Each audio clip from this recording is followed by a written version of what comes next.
Hi, everybody. I'm done talking about DNA, and thank goodness there was a lot to cover there. And I hope that you found the information that I provided on DNA to be of interest because I think it's the most important issue surrounding the Zodiac case. What I want to do now is I want to talk a little bit about the night of the Stein murder in Presidio Heights and how it relates to my suspect and how people have actually tried to say that the events of that night prove that my suspect wasn't the Zodiac somehow. When Zodiac was around the cab, in and around the cab for a few minutes while he killed Stein and was fiddling around with the cloth, wiping things off or wiping things up or whatever he was doing, he was being watched by at least two kids, more than that, but two prominent kids in the house across, not across the street, but across the street. One at the upper window and one in the darkened dining room or living room down below. Now, you would think, logic dictates, one would imagine that Zodiac would have been on high alert then, and he would have been looking all around for someone watching him, and especially that house across the street, because the light was on in the upper window where Rebecca Robbins was. But Rebecca told my friend Jim in 2003 something very important. She said that she never once saw Zodiac look up at the window that she was in so that he didn't see her. And this really doesn't make any sense. I mean, if it were me, I would be scared to death if someone's watching me. I'd be looking all around. But apparently Zodiac didn't care. Now, what proof is there of this in the events of that night? First of all, the kid said that Zodiac walked away very casually from the crime scene. Now, if you were afraid that someone was watching you from a window and that the police were on their way, you would think that you would have run or at least walked really fast up Cherry Street towards the safety of the Presidio, assuming that you knew the Presidio was there, because maybe, let's say you're not from the neighborhood, you don't know the Presidio was there, so you go up to the corner of Cherry and Jackson, and you cross over the street to the north side of Jackson Street, and you make a right instead of going up Cherry Street into the safety of the park. If you knew that the park or the Presidio was there, why wouldn't you have gone up that street to safety?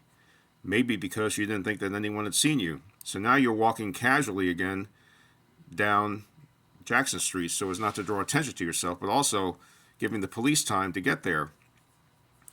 So the first thing that lets me think that Rebecca was actually correct is how casually Zodiac walked away from the scene.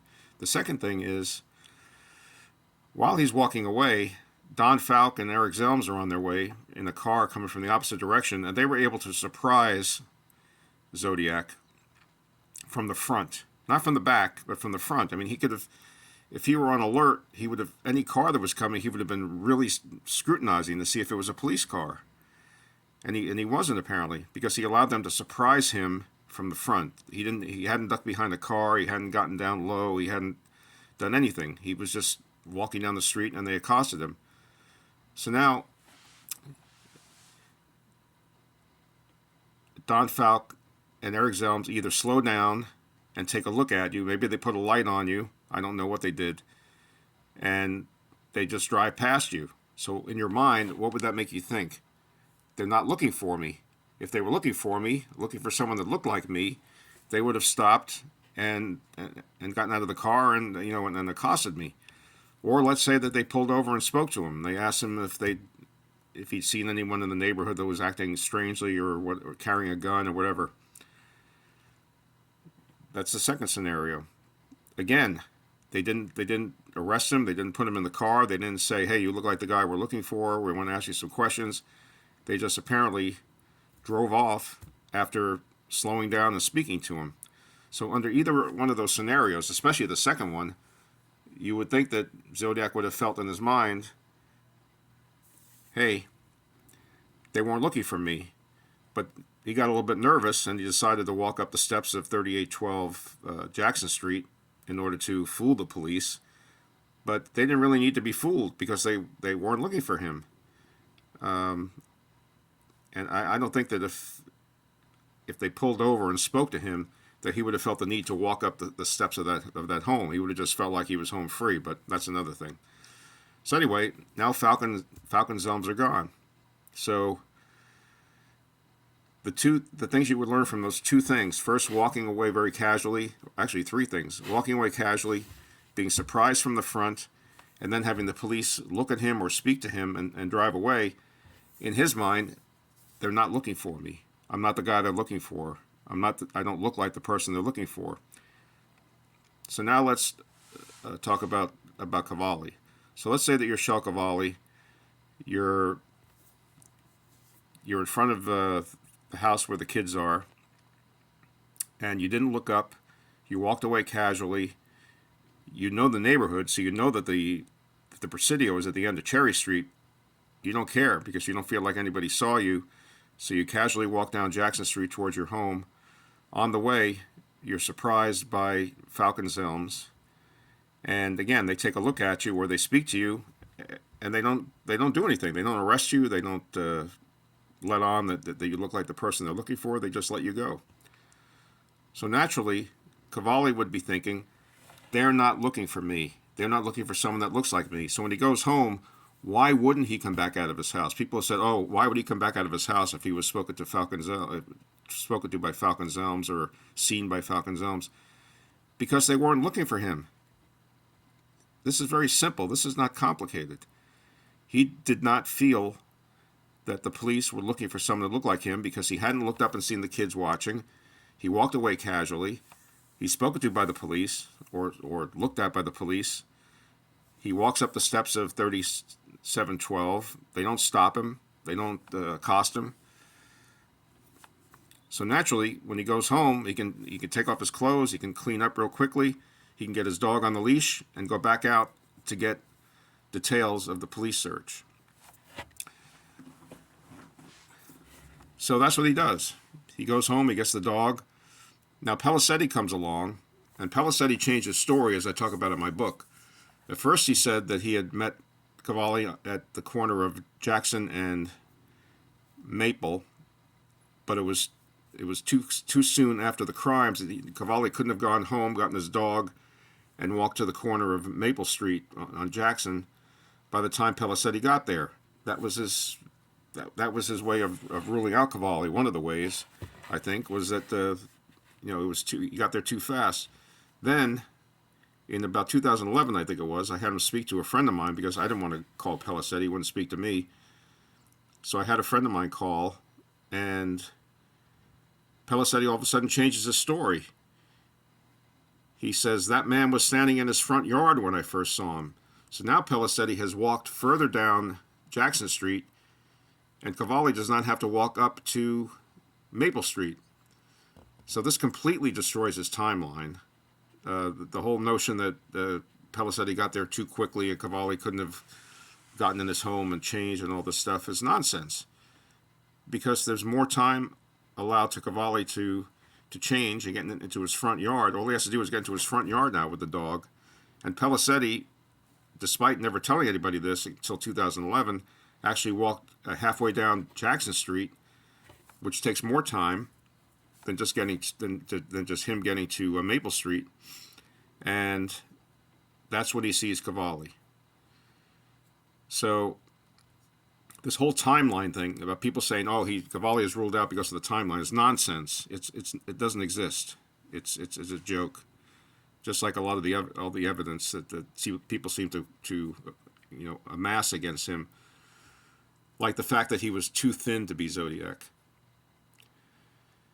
People say, "Oh, Zodiac was over 6 feet tall and over 200 something pounds," because based on the Lake Berryessa description, he must have been Bill White did an interview, and this was on TV. I'm sure that Qvale may have seen it. He says Zodiac was a big guy, over 6 feet, over 200 pounds, or something like that. I remember the interview like it's stuck in my head because I've seen it so many times. So Bill White put out there that Zodiac was a big guy, and of course they had the heavy footprint, the famous deep footprint from Lake Berryessa that said that Zodiac was a big guy. Now Qvale may have seen all these descriptions, so what does he do? including at Lake Berryessa. I think he disguised himself as being bigger or heavier or bulkier than he was because he had a windbreaker on, and who knows what he had on under the windbreaker. So he sees these descriptions in the paper, and what does he do? He decides to disguise himself at Presidio Heights too. He can't go from being 5'10" to over 6 feet tall. He'd have to put the elevator, you have to put heels on or something like that. That would look ridiculous. Shoes that had incredible heels on them to make himself 6 feet tall. So what does he do? He doesn't want to disguise his face because if he gets stopped by the police, his face is his way out. He could say, "Do you know who I am? Do you recognize me? Do you know who I am?" If he had a clay nose on or a fake chin or whatever, nobody would know who he was. He'd have to peel them off and then say, "Do you know who I am?" And they'd say, "What is this guy wearing this phony disguise for?" So I believe that he didn't have a facial disguise on. So what could he disguise? Well, he could disguise his weight. He could put 4 or 5 sweaters on underneath his windbreaker that he was wearing and make himself look barrel-chested. This is what I hear all the time. Qvale wasn't barrel-chested, so he can't be Zodiac. This is nonsense. Because if Zodiac described himself to look heavier than he was, apparently what he did works and has worked for 50 years because people are still saying, "Oh, he must have been barrel-chested." But he didn't have to be barrel-chested. He could have just had a lot of sweaters on. You don't know what he had on under that windbreaker that night. And if the police said, "Hey, what are you doing with so many sweaters on?" they couldn't say that he was lying if he said, "I don't like the cold," because some people don't like the cold. It was like 50 degrees or something that night, which I guess is chilly for there. It wasn't 80 degrees at night. So I think he could have gotten away with an explanation of why he's wearing so many sweaters to make himself look bulkier, that he didn't like the cold.